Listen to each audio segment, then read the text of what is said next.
பிப்ரவரி மாதத்துக்குண்டான சிறப்பு பலனை தானுங்க இந்த பதிவில் நம்ம பார்க்க போகிறோம். வரக்கூடிய பிப்ரவரி மாதத்தில் கோச்சார ரீதியாக வரக்கூடிய கிரக அமைப்புகள் 4 ராசி நண்பர்களுக்கு மிகப்பெரிய மாற்றத்தை தரப்போகுதுங்க. அதை பற்றி தானுங்க ஆதாரபூர்வமாக இந்த பதிவில் நம்ம பார்க்க போகிறோம். அதுபோக இந்த மாதிரியான கிரக அமைப்புகள் வர்றது ரொம்ப அபூர்வம். எப்பயாவது ஒரு முறை, 6 வருஷத்துக்கு ஒரு முறை, 8 வருஷத்துக்கு ஒரு முறை, இந்த மாதிரியான சூழலில் தான் இந்த மாதிரி கிரக அமைப்புகள் நமக்கு ஏற்படும். அப்படி என்ன சார் கிரக அமைப்புகள் வந்துட்டு போகுது பிப்ரவரி மாதத்தில் அப்படின்னா, காலச்சக்கரத்துக்கு 3வது பாவகத்தில் இருந்து குரு, சந்திரன், கேது 3 கிரகங்கள் மட்டும் ஒரு பக்கம். இந்த சைடில் பார்த்தீங்கன்னா காலச்சக்கரத்துக்கு 12வது பாவகம், 11வது பாவகம், 10வது பாவகம், இந்த பக்கம் 3 பாவகத்தில் 5 கிரகங்கள். இந்த 9 கிரகங்கள் 6 பாவகத்திலேயே அடங்கிடும். இந்த பக்கம் ஒரு 3 கிரகங்கள், இந்த பக்கம் பார்த்திங்கன்னா நமக்கு 5-6 கிரகங்கள். இந்த மாதிரியான சூழல் எப்பயாவது ஒரு முறை தான் இந்த கோச்சார கிரகங்களுடைய அமைப்பு ஏற்படும். அதுபோக இந்த பிப்ரவரி மாதத்தில் கூட்டு கிரகங்கள் அப்படின்ட்டு 5 கிரகங்களுடைய அமைப்பும் இந்த பிப்ரவரி மாதத்தில் ஏற்படுது. பிப்ரவரி மாதம் 12ஆம் தேதியிலிருந்து 23ஆம் தேதி அப்படி பார்த்திங்கன்னா 5 கிரகங்களுடைய அமைப்பு ஏற்படும். இந்த மாதிரியான சூழலால் எந்தெந்த ராசி நண்பர்களுக்கு இந்த பிரபஞ்சம் மிகப்பெரிய வாய்ப்பை தரப்போகுது, மிகப்பெரிய ஒரு அற்புதமான தருணத்தை தரப்போகுதுன்றது பற்றி தானுங்க ஆதாரபூர்வமாக நம்ம இந்த பதிவில் நம்ம பார்க்குறோம். பொதுவாக இன்றைக்கி சம்பாதிச்சவங்களாக இருக்கட்டும், சாதித்தவங்களாக இருக்கட்டும், ஒரு பெரிய நிறுவனத்தாராக இருக்கட்டும், எல்லாருக்குமே இந்த பிரபஞ்சம் ஒரு சந்தர்ப்பம் கொடுத்ததுனால தானே அவங்களால சாதிக்க முடிஞ்சது. வசந்த பார்க்குற இடத்துல அவங்க இருக்காங்க. அந்த மாதிரியான சந்தர்ப்பம் தானுங்க பிப்ரவரி மாதத்தில் 4 ராசி நண்பர்களுக்கு இந்த பிரபஞ்சம் தரப்போகுது. அது முதல் ராசி பார்த்திங்கன்னா ரிஷபராசி. ரிஷபராசியில் பிறந்த ஆணுக்கும் சரி பெண்ணுக்கும் சரி தொழில் ஸ்தானாதிபதியாக வரக்கூடிய கிரகம் சனி பகவான். ரிஷபராசியில் பிறந்தவங்களுக்கு ரிஷப ராசியாதிபதி சுக்கிரன் கொடுக்காத யோகத்தை சனி பகவான் தான் தருவார். இது நிறைய பேருக்கு தெரியும். ரிஷப ராசி ரிஷப லக்னத்தில் பிறந்தவங்க சனி தசையில், சனி புத்தியில், சனி அந்தரத்தில் மிகப்பெரிய ஒரு வாய்ப்புகளை அந்த பிரபஞ்சம் கொடுக்கும். உங்களுக்கு சனி தசை நடக்குது, இல்லை சனி புத்தி நடக்குது, இல்லை சனியுடைய அந்தரம் நடக்குது, இல்லை சனியுடைய சூட்சமம் நடக்குது, அந்த மாதிரி தருணம் எல்லாமே உங்களுக்கு சாதகமான பலனை தான் தரும்.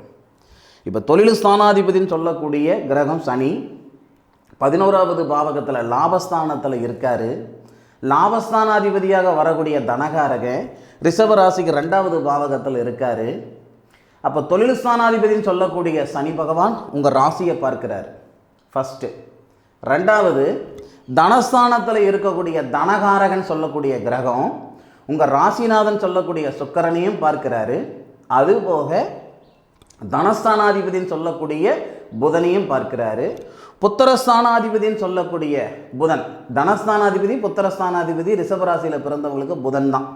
அப்போது பிப்ரவரி மாதத்தில் ரிஷபராசியில் பிறந்தவங்களுக்கு ஃபஸ்ட்டு தொழில் ரீதியாக நல்ல மாற்றங்களை ஏற்படுத்தும். இந்த நேரத்தில் சில பேர் சுய தொழில் செய்கிறதுக்கான சூழலை உருவாகும். இந்த நேரத்தில் விதைக்கக்கூடிய விதை தான் எதிர்காலத்தில் மிகப்பெரிய விருட்சமாக வரும்னு சொல்லுவாங்க. அதாவது தொழில் ரீதியாக ஆரம்பிக்கக்கூடிய செயல் ஒரு காலகட்டத்தில் மிகப்பெரிய தொழிலதிபராகிறதுக்கான ஒரு சூழலை இந்த நேரத்தில் இந்த பிரபஞ்சம் உருவாக்கி கொடுக்கும் இந்த ரிஷபராசியில் பிறந்தவங்க. இது ஆணுக்கும் பொருந்தும் பெண்ணுக்கும் பொருந்தும். அப்போ தொழில் மாற்றங்கள் 100% உண்டு. தொழில் ரீதியாக நீங்கள் எடுக்கக்கூடிய முயற்சிகளுக்கு முழுமையான அனுகிரகங்கள் இந்த நேரத்தில் ஏற்படுது. அதில் மாற்று கருத்து கிடையாது. அதுபோக புத்திர பாக்கியம், இதே ரிஷபராசியில் பிறந்தவங்களுக்கு குழந்தை பாக்கியம் இல்லைங்க, 10 வருஷம் ஆகுதுங்க, 13 வருஷம் ஆகுதுங்க, 16 வருஷம் ஆகுதுங்க, கல்யாணம் ஆகிட்டு குழந்தை பாக்கியம் இல்லைங்க, போகாத கோவில் குளமும் கிடையாது, பண்ணாத பரிகாரங்களும் கிடையாது, பார்க்காத வைத்தியமும் கிடையாது, கேட்ட ஜோசியமெல்லாம் பொய்யாயிடுச்சு, செலவழித்த காசெல்லாம் செம்பாயிடுச்சு, கும்பிட்ட சாமியை கல்லாய் போச்சு சாமி அப்படின்ற மன அழுத்தத்தில் இருக்கக்கூடிய ரிஷபராசியில் பிறந்தவங்களுக்கு இந்த தருணத்தில் புத்திர பாக்கியத்தில் இருக்கிற தடைகளை சரிப்படுத்துறதுக்கான அனுகூலத்தையும் இந்த பிரபஞ்சம் ஏற்படுத்தும். மாற்று கருத்து இல்லை. அதுபோக சிம்மராசி, இந்த சிம்மராசியில் பிறந்தவங்களுக்கு அஷ்டமச்சனி அப்படின்ற ஒரு விஷயம் நடக்குதுன்றது எல்லாருக்கும் தெரியும். கொடுக்குற தெய்வம் தூரத்துலேருந்து கொடுத்தாலும் கெடுக்கிறவன் பக்கத்துலேருந்து கெடுக்கிறான்ற மாதிரி என்னதான் உழைப்பு போட்டாலும் உழைப்புக்கு தகுந்த உயர்வு எனக்கு இல்லை, பார்த்த இடத்துல காசு பணமாக இருந்தது போய் எந்த பக்கம் 10 ரூபாய் தேடுறன்ற காலகட்டத்தில் இருந்துக்கிட்டு இருக்கேன். இருக்கிற நகை நட்டை அடமானம் வச்சு பார்த்துக்கிட்டு இருக்கிறேனுங்க. ஏற்கனவே வீடு வாங்கினது இஎம்ஐயில், கார் வாங்கினது இஎம்ஐயில், மீண்டும் டாப் அப் பண்ணுற அளவுக்கு தான் என்னுடைய சூழ்நிலை இருக்குதே தவிர கடனை கட்டின மாதிரி எனக்கு தெரியல. ஒரு காரு வாங்கினேன் இஎம்ஐயில், இல்லை ஒரு வீடு வாங்கினேன், மீண்டும் அதில் பணம் தான் நான் வாங்கியிருக்கிறேனே தவிர இருக்கிற கடனை கட்டலை, அதிகப்படுத்தி இருக்கிறேனுங்க. இதுதான் இந்த சிம்மராசியில் பிறந்தவங்களுடைய மனநிலை 1 வருஷ காலமாக. பொதுவாக சிம்மராசியில் பிறந்தவங்க 10 ரூபா கொடுத்துக்கிட்டு தான் பிழைக்கணும், பிழைச்சி காட்டிடுவீங்க. 10,000 ரூபாய் கொடுத்தாலும் அந்த 10 ரூபா பொழப்பு தான். ஆடம்பரமாக இருக்கிறதுக்கும் சிம்மராசியில் பிறந்தவங்க லாக்கிப்பட மாட்டீங்க, அகலக்கால் வைக்கிறதுக்கும் சிம்மராசியில் பிறந்தவங்க லாக்கிப்பட மாட்டீங்க. உங்களுக்காக நீங்கள் ஒரு செயல் செய்கிறீங்களோ இல்லையோ, உங்களை சார்ந்தவங்களுக்காக செஞ்சு தான் கெட்டு போயிருப்பீங்க. சரி, இந்த அஷ்டமச்சனியுடைய தாக்கம் இந்த பிப்ரவரி மாதத்தில் குறைய போகுது. சார் ஆதாரம் என்ன சார்? முதல் எடுத்த உடனே அதுதானே நம்ம கேட்குறோம். சிம்ம ராசிக்கு மட்டுமே இருக்கக்கூடிய ஒரு பிராப்தம் என்னன்னா, ராசிநாதனாக சூரியன் வருவார். நிறைய பேருக்கு தெரியும். அந்த சூரியன் சிம்ம ராசிக்கு 7வது பாவகத்தில், காலச்சக்கரத்துக்கு 11வது பாவகம் லாபஸ்தானத்தில், தனகாரகன் சொல்லக்கூடிய கிரகம் குருதான தனகாரகன். அப்போது தனகாரகன் உங்களுடைய ராசிக்கு 9வது பாவகம், உங்கள் ராசிக்கு 7வது பாவகத்தில் இருக்கக்கூடிய அந்த சூரியனை 9வது பார்வையை பார்க்கிறார். உங்கள் ராசியாதிபதியை குரு பார்க்கிறார். குரு பார்வைப்பட்டால் கோடி புண்ணியம். 2வது, இந்த சூரியன் என்ன பண்ணுறாருன்னா, தொழில் ஸ்தானாதிபதினு சொல்லக்கூடிய சுக்கிரனுடன் சேர்றாரு. அப்போது இந்த தனகாரகன் சொல்லக்கூடிய கிரகம் தன்னுடைய சுயசாரத்திலிருந்து நம்ம ராசிக்கு 11வது பாவகம் லாபஸ்தானத்தில் இருந்து நம்ம ராசிக்கு 10வது பாவகத்துக்கு அதிபதி தொழில் ஸ்தானாதிபதினு சொல்லக்கூடிய சுக்கிரனையும் பார்க்கிறாரு.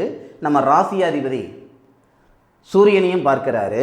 நம்ம ராசிக்கு 2வது பாவகத்துக்கு அதிபதி தனஸ்தானாதிபதினு சொல்லுவோம் இல்லைங்களா, புதன், லாபஸ்தானாதிபதினு சொல்லுவோம் இல்லைங்களா, புதன், அந்த புதனையும் பார்க்கிறாரு. சுபஸ்தானாதிபதினு சொல்லக்கூடிய செவ்வாவையும் பார்க்கிறாரு, ராகும் பார்க்கிறாரு. அப்போ அந்த 5 கிரகங்கள், ராகு, சூரியன், செவ்வாய், சுக்கிரன், புதன், இந்த 5 கூட்டு கிரகங்களும் குரு பகவானுடைய பார்வையில், அந்த 5 கிரகங்களுடைய பார்வையும் உங்கள் ராசி மேலே படுது. இதனால் மன அழுத்தம் கம்மியாகும். பொருளாதாரத்தில் ரொம்ப பின்தங்கி இருக்கிறேனுங்க, இருக்கலாமா இருக்க வேணாமான்ற மனநிலையில் நான் இருந்துக்கிட்டு இருக்கிறேனுங்க, நான் வாழ்ந்த வாழ்க்கைக்கு இப்போ வாழ்ந்துக்கிட்டு இருக்கிற வாழ்க்கைக்கு சம்மதம் இல்லை சாமி, இந்த மாதிரியான மன அழுத்தத்தில் இருக்கக்கூடிய சிம்ம ராசியில் பிறந்தவங்களுக்கு இந்த மாதத்தில் ஏற்படக்கூடிய கோச்சார கிரக அமைப்புகள் மூச்சு விடுற அளவுக்கு இருக்கும். என்னால் மூச்சு விட முடியல சாமி, இருக்கலாமா செத்து போயிடலாமான்ற மனநிலையில் நான் இருந்துக்கிட்டு இருக்கிறேன்னு சொல்லக்கூடிய சிம்ம ராசியில் பிறந்தவங்களுக்கு இந்த மாதம் நிச்சயமாக நல்ல அனுகூலத்தை இந்த பிரபஞ்சம் தரப்போகுதுன்றதுல மாற்று கருத்து கிடையாது. உங்களை சந்தோஷப்படுத்துறதுக்காக சொல்லக்கூடிய வார்த்தைகள் இது இல்லை. நிச்சயமாக சத்தியமான வார்த்தை, சாத்திகமான வார்த்தை, அதில் மாற்று கருத்து கிடையாது. அதன் பிறகு வரக்கூடிய ராசி எதுன்னு கேட்டிங்கன்னா விருச்சிகம். இந்த விருச்சிக ராசியில் பிறந்தவங்க எப்படின்னா, தனக்கான பாதையை தானாக தான் கையோன்னு கரணம் போட்டு தேடிக்கிடுவாங்களே தவிர மற்றவங்களுடைய உழைப்பில், மற்றவங்களுடைய உயர்வில், மற்றவங்களால் நான் போய் சேர்ந்தேன்னு சொல்கிறதுக்கான வாய்ப்புகள் இல்லை. எல்லாருக்கும் பேச்சு திறமைன்றது எல்லாருக்கும் இருக்க தான் செய்யுது. ஆனால் இந்த விருச்சிக ராசியில் பிறந்தவங்களுக்கு மட்டும் செயல்திறமை அதிகமாக இருக்குது. பேச்சு திறமை கம்மி, செயல்திறமை அதிகம். நிறைய பேர் பார்த்திங்கன்னா பேசும்போதே ஒரு மாதிரி திக்கி திக்கி பேசுகிறது, அதே மாதிரி ரொம்ப சாந்தமாக இருக்கிறது, 10 கேள்வி கேட்டால் ஒத்த பதிலை சொல்கிறது, இது எல்லாமே இந்த விருச்சிக ராசியில் பிறந்தவங்களுக்கு இருக்கும். அதே மாதிரி விருச்சிக ராசியில் பிறந்தவங்களுக்கு உண்டான கோபதாபங்கள் எந்த ராசியில் பிறந்தவங்களுக்கு இருக்காது. அவ்வளோ கோபதாபங்கள் இருக்கும். தருணம்னு நினச்சா தங்கமாக இருந்தாலும் தந்துடுவாங்க. தரக்கூடாதுன்னு மனசு வச்சுட்டாங்கன்னு வச்சுக்கோங்களேன், அறுத்து விரலுக்கு சுண்ணாம்பு வைக்க மாட்டாங்க. அந்த மாதிரியான ஒரு குணம் கொண்ட ராசி தானேங்க இந்த விருச்சிக ராசி. விருச்சிக ராசியில் பிறந்தவங்களுக்கு தொழில் ஸ்தானாதிபதியாக சூரியனே வருவார். அப்போது இந்த சூரியன் விருச்சிக ராசிக்கு 4வது பாவகம் சொல்லக்கூடிய சுபஸ்தானத்துக்கு 12ஆம் தேதி, பிப்ரவரி மாதம் 12ஆம் தேதி மாறுறாரு. யாரோட போய் சேர்றாருன்னா புதனுடன் சேர்றாரு. புதன் யாருன்னு கேட்டிங்கன்னா விருச்சிக ராசியில் பிறந்தவங்களுக்கு லாபஸ்தானாதிபதி. லாபஸ்தானாதிபதியும் தொழிலுஸ்தானாதிபதியும் குரு பகவானுடைய பார்வையில் புதனாதித்ய யோகமாக இருந்து விருச்சிக ராசிக்கு 10வது பாவகம் சொல்லக்கூடிய தொழிலுஸ்தானத்தை பார்க்கிறார். பிரமாதமான நேரம் பார்த்துக்கிடுங்க. இதில் இன்னொரு விஷயம் என்னன்னா, இந்த விருச்சிக ராசியாதிபதினு சொல்லக்கூடிய கிரகம் செவ்வாய் உச்சமாக இருக்கிறார். மாத தொடக்கத்தில் 23ஆம் தேதி வரைக்கும் உச்சம்தான். ஸோ உங்கள் ராசிக்கு 3வது பாவகத்தில் இருக்கக்கூடிய செவ்வாய் உங்கள் ராசிக்கு 6வது பாவகத்தையும் பார்க்கிறார். அதாவது இந்த குருவுக்கும் சனிக்கும் அடுத்தது 3 பார்வை கொண்ட ராசி, 3 பார்வை கொண்ட அந்த கிரகம் எதுன்னு கேட்டிங்கன்னா செவ்வாய் மட்டும்தான். வேறு எந்த கிரகத்துக்கும் அந்த பவர் கிடையாது. குரு 3 பார்வை, 5வது பார்வை, 7வது பார்வை, 9வது பார்வை. சனி 3வது பார்வை, 7வது பார்வை, 10வது பார்வை. அந்த பாணியில், அந்த வரிசையில் இந்த செவ்வாவுக்கு 4வது பார்வை இருக்குது, 7வது பார்வை இருக்குது, 8வது பார்வை இருக்குது. அந்த செவ்வாய் 6 கிரகம். ஒரு மனுஷனுடைய திறமையை வெளிப்படுத்தணும்னா அந்த 6 கிரகம் பலமாக இருக்கணும். சரியா? அப்போ அந்த 6 கிரகம் 6வது பாவகத்தையே பார்க்கிறார். உச்சம் பெறாரு 6 கிரகம் 6வது பாவகத்தை பார்க்கிறார். அப்படி இருக்கிற சூழலால் விருச்சிக ராசியில் பிறந்தவங்களுக்கு இந்த நேரத்தில் புது தொழில் உருவாகும். தொழிலதிபராகக்கூடிய வாய்ப்புகளை ஏற்படுத்தும். இது வரைக்கும் ஒரு கிணத்துல போட்ட கல் மாதிரி நான் இருந்துக்கிட்டு இருக்கிறேன் சார், ஒரு குளத்தில் போய் மீன் பிடிக்கிற தகுதி தான் எனக்கு இருக்குதுன்னா ஆற்று தண்ணி மாதிரி போகிறதுக்கான சூழல் இந்த நாளிலிருந்து ஏற்படும். கிணத்து தண்ணியாக இருந்த நீங்கள் ஆற்று தண்ணியாக போகிற மாதிரி ஒரு சூழல் ஏற்படும். ஒரு குளத்தில் மீன் பிடிச்சிக்கிட்டு இருக்கிறேனுங்கன்னா கடலில் போய் மீன் பிடிக்கக்கூடிய தகுதியை இந்த பிரபஞ்சம் உருவாக்கி கொடுக்கும். நான் எல்லாருக்கும் சொல்கிறது என்னன்னா, 10,000 ரூபாய்க்கு என்ன முயற்சி பண்ணுறீங்களோ, என்ன கஷ்டப்படுறீங்களோ, என்ன உழைப்பு போடுறீங்களோ அதை தான் 1,00,000 ரூபாய்க்கு. 1,00,000 ரூபாய்க்கு போடக்கூடிய எஃபெக்ட் முயற்சி அதுதான் 10,00,000 ரூபாய்க்கு. எந்த இடத்துல எந்த செயல் நம்ம செய்கிறன்றது தான் முக்கியம். சரியா? முயற்சின்றது எல்லாத்துக்கும் ஒன்று தான். எந்த இடத்துல நம்ம பண்ணுறோன்றது தான் முக்கியம். இந்த விருச்சிக ராசியில் பிறந்தவங்களுக்கு இந்த கிரக அமைப்புகள், சாதகமான கிரக அமைப்புகள் பயன்படுத்திக்கிட்டிங்கன்னா உங்கள் வம்சத்தில் வாழாத வாழ்க்கையை வாழ்ந்து காட்டுவீங்க. 23ஆம் தேதி வரைக்கும் ரொம்ப சிறப்பான காலகட்டம் தான். 23 தேதிக்கு மேலே உங்கள் ராசியாதிபதினு சொல்லக்கூடிய செவ்வாய் சூரிய பகவானோட சேர்ந்து, தொழில்ஸ்தானாதிபதியோடு சேர்ந்து சூரிய மங்கள யோகமாக தொழில்ஸ்தானத்தை பார்க்கிறார். பூர்வீக தொழில் செய்கிறவங்களுக்கு சிறப்பான நேரம் அது. மன வாழ்க்கையில் நிம்மதி சந்தோஷம் பெறுகிறதுக்கான நேரம்.